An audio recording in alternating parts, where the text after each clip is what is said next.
Why were they arrested as suspects? Why did they because they had something to do with the his guy death? that fought with him at the show that made him sustain an injury, the guy that called the nurse and the nurse that injected him, it was the injection that led to his death. So because he reacted to it. Is it that the injection must have been laced with something? That is what I don't know. Now I don't even know if it is a mistake or the nurse was sent. Now Nigerians, if Prime Boy left on Sunday night and Spending left on that Monday afternoon, why will me call them suspects and forget them inside detainment for 4 months? She called them suspect on national TV. Your own husband's friends, childhood friend, oh, Prime Boy. And on the 12th, with your encounter with the nurse, the hospital, these two were not even there on the 12th, but you call them suspects. The nurse has been acting so nonchalant since the death of my husband. She's been clubbing, and the nurse has been out there enjoying living her life, and and now me, I'm out into all state. I cannot even live my life. Oh, the nurse had been clubbing, blah blah blah. You go, what were you doing? What have you been doing? I don't even understand. My husband's personal nurse was not around. Okay. Yes, he was not available. She was not available. So that was why one of his friends called Spending just gave us his own personal. Now, when Wumi was asked, why didn't you use your husband's personal nurse? She said our own husband's personal nurse was not around, but you preferred a nurse that was in Cotonou. That Spending dropped the number on Monday. Spending was not even around. The nurse now had to come on Tuesday. So throughout that Monday, there's no nurse on your streets. Now, if you go find nurse, now that one where they Cotonou now come wait for your own nurse self. No, they around, but they Naija. Now the one we can't take Cotonou, you now wait for come treat your husband. Not even that your husband's nurse was not around, she was just not available throughout. Ataro Jokeji, want to now wait for when the Cotonou nurse come back. No, so you don't know from anywhere, Abi. But even not from one of the artists, I don't want to mention his name publicly, that had to fight back. That why do you have to do this to this man? And, he got back to Nigeria feeling sick. It was a few weeks after that he even died. Like, he got back, I think, August ending, and he died September 12. He got back very sick. Like, his whole family had to come over to visit us. Do you understand? So, they made life so obvious. That's one thing that, because, even if I... You know that the interview was months ago. Like, we still deliberately mentioned that Mohbad was bullied abroad before he came back, like a month before he died, bullied by record labels. So, like, and you're still talking about the nurse. Like, who are you pointing? You're pointing finger to nurse, pointing finger to bully, pointing fingers to his friends, pointing finger to the papa. Only you is neutral. And you know what actually happened. There are some people that you people should not even that guy that listens to his voice. Only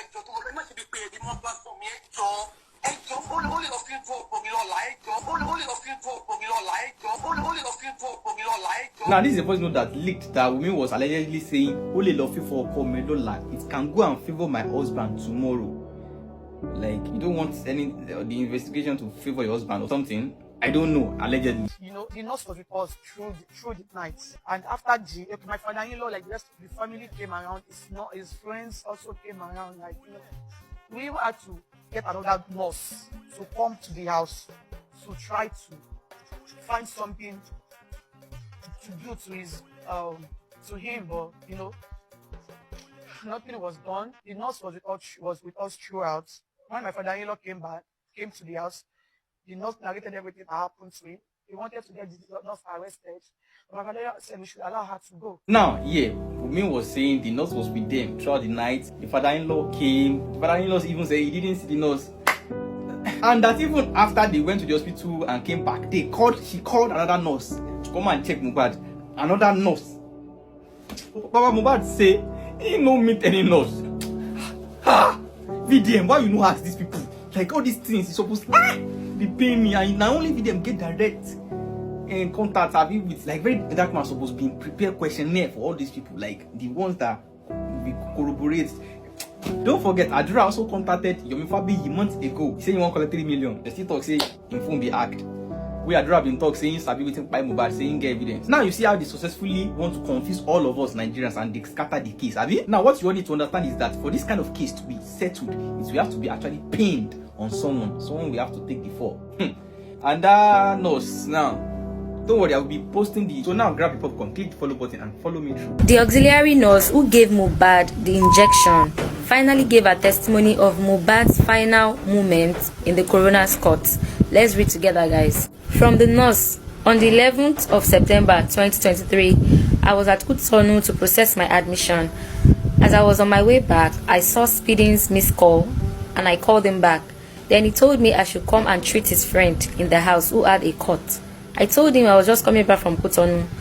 I later missed his calls because I couldn't pick up. As I got to CMS, a call came in from DJ Bami.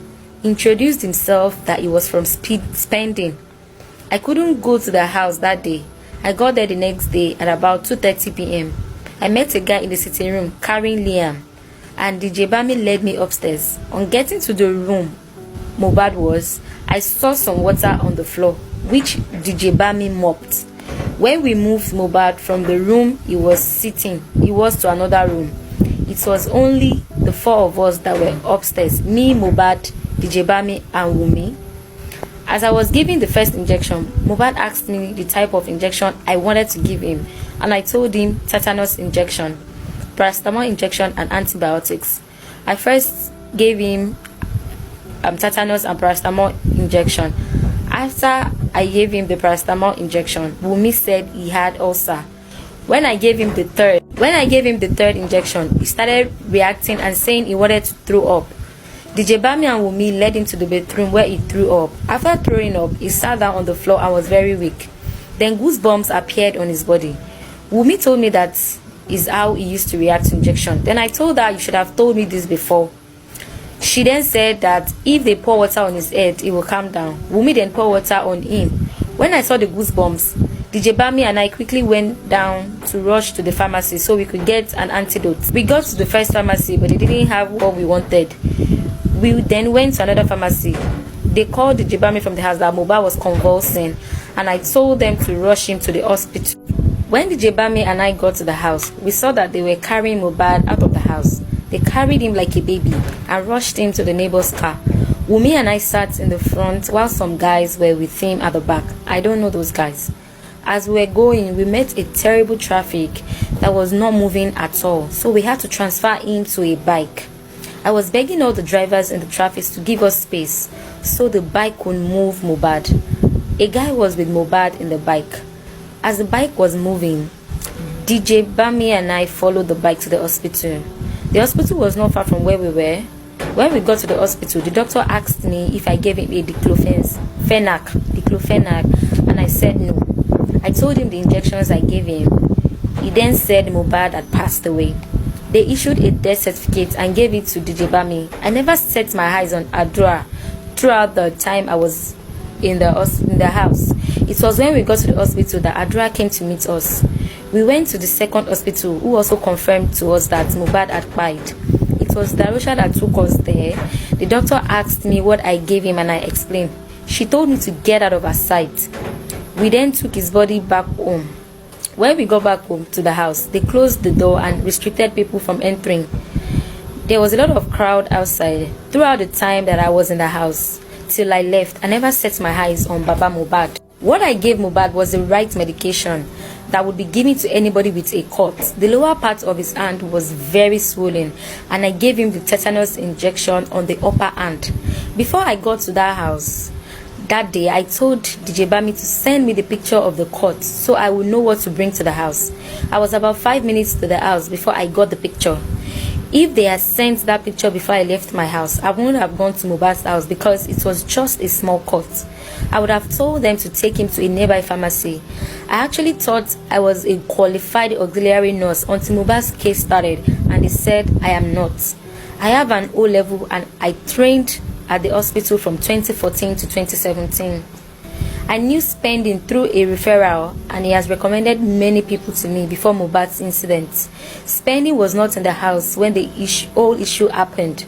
I don't know why they waited for me to come from Cotonou. The period from when they called me till I got there was about 22 hours. The time interval from when I treated Mohbad to when they said he was pied was just 2 hours. I asked DJ Bami about the cut before I started treating Mohbad, and he said it was a glass cut and they already removed the glass from his hand the previous day. I will have to stop this video now. So click the follow button now and comment your honest opinion on this. Repost this video. Comment your opinion. Don't forget to follow. Don't miss my next video.